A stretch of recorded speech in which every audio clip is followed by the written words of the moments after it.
Breast कॅन्सरचं माझ्या निदान झाल्यानंतर जे मला दुःख झालं, किंवा आपली 2 लहान मुले आहेत, किंवा मी एक होमिओपॅथी डॉक्टर असून देखील कॅन्सरच्या उपचारांचा प्रवास कसा असतो हे पूर्ण माहीत नसल्यामुळे समोर फक्त कॅन्सर म्हणजे मृत्यू असं मी गृहीत धरलं होतं.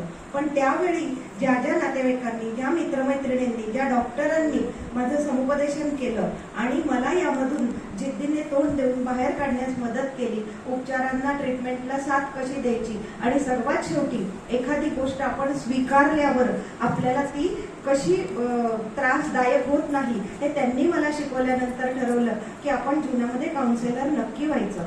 मग होमिओपॅथी प्रॅक्टिस करत असताना त्यानंतर मी वयाच्या 38व्या वर्षी सायकोलॉजिकल काउन्सिलर MS ही पदवी प्राप्त केली आणि त्यानंतर सुरू झाला माझा काउन्सिलिंगचा प्रवास. त्यामध्ये सोलापूरमधील शाळा, कॉलेज, काही संस्था, मंडळं इथे मी प्रेरणात्मक भाषणं देणं, विद्यार्थी, पालक आणि शिक्षकांचं समुपदेशन करणं असं माझ्या आवडीचं काम मी सुरू केलं होतं. एके दिवशी माझ्या क्लिनिकमध्ये एक आई आणि एक मुलगी आले होते आणि त्यांची समस्या सांगत असताना आईला खूप भरून येत होतं. मॅडम, माझ्या मिस्टरांना आत्ताच हार्ट अटॅक येऊन गेलेला आहे आणि माझ्या मुलीच्या बाबतीत एक खूप प्रॉब्लेम झालेला आहे. ती पुण्याला शिकत असते.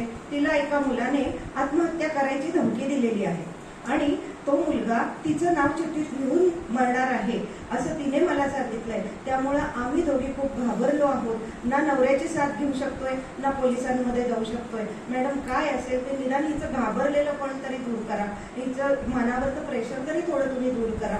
मग तिच्या हिस्ट्रीमध्ये जे काही मी तिला विचारलं कसं कसं झालं. 11वी 12वी मध्ये सुरू झालेलं यांचं प्रेम क्लासेसमध्ये भेटले.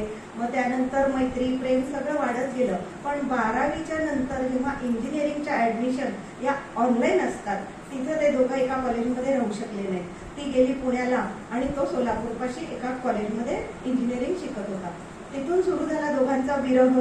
तिथून सुरू झाला दोघांचं एकमेकांवर संशय घेणं आणि त्याने तिच्यावर मालकी हक्क गाजवायला सुरुवात केली. त्याने काय केलं, तिला फक्त एक अट घातली, तुझ्या कॉलेजमध्ये खूप मुलं असतील, तू त्यांच्याशी सतत बोलत असशील, त्यामुळे तू अलीकडे माझे फोन कमी केलेले आहेत. पण इंजिनिअरिंगच्या 2ऱ्या वर्षाचा अभ्यास होता, तिलाही खूप प्रोजेक्ट्स होते, तिला जमत नव्हतं सतत त्याच्याशी एंगेज राहणं.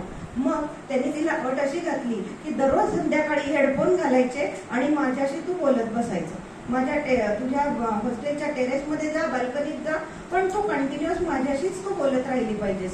ही अट तिला सुरुवातीला 1-2 दिवस बरी वाटली, पण नंतर कळलं आईचा फोन आल्यावर देखील ती डिस्कनेक्ट करू शकत नव्हती. आणि मग मात्र तिने ठरवलं की हा जाच मी सहन करणार नाही आणि तिने त्याला ब्लॉक करून टाकलं. या आताच्या तरुण पिढीमध्ये जर काही मैत्री नको असेल, व्हॉट्सअप, मोबाईलमधून त्यांना ब्लॉक करतात. तर त्या ब्लॉक केल्यावर तो इतका नाराज झाला आणि रागाला आला की त्यांनी तिच्या सगळ्या मैत्रिणींना फोन करायला सुरू केलं आणि हिने मला कसा त्रास देते असा त्यांनी तिच्या बदनामीचा एक घाट घातला. परत तिने त्याचा ब्लॉक काढला त्या भीतीने. तर तिच्या इनबॉक्समध्ये एक मेसेज येऊन पडला होता, मी या दिवशी या तारखेला अशा प्रकारे तुझं नाव लिहून आत्महत्या करणार आहे. आणि त्या धमकीने ती नखशिकांत हादरली होती. पुढे काहीच कळत नव्हतं. शेवटी आईचा आसरा घेतला. आईला सगळं सांगितलं झालेलं आणि मला एकांतात सांगितली, आमचे शारीरिक संबंध देखील आलेले आहेत मॅडम, फक्त आईला सांगू नका. त्यानंतर त्या मुलीकडून त्या मुलाचा नंबर घेतला. जेव्हा त्याला फोन करून बोलवलं, मला काय गरज आहे काउन्सिलिंगची, मी काही केलंच नाहीये. मग तो थोडा घाबरला होता, पण जरासं व्यवस्थित माझं स्किल वापरल्यावरती तो माझ्याकडे आला आणि त्यांनी मला पहिलं वाक्य काय म्हणावं जेव्हा मी त्याला म्हटलं, तू आत्महत्येचा विचार किंवा धमकी एका मुलीला दिली आहेस का तुझ्या मैत्रिणीला? हो दिली आहे. का? तिला शिक्षा पाहिजे. तिला शिक्षा म्हटल्यानंतर तो माझ्याकडे प्रश्नार्थक बघत राहिला की त्याला वाटत होतं की माझ्या आत्महत्येने तिला शिक्षा होणार आहे. पण जेव्हा त्याचा तो दृष्टिकोन मी सकारात्मकतेकडे आणला की शिक्षा तिला नाही, तुझ्या शिक्षणाला, ध्येयाला, तुझ्या सगळ्या करिअरला आणि तुझ्या निष्पाप आई वडिलांना मिळणार आहे.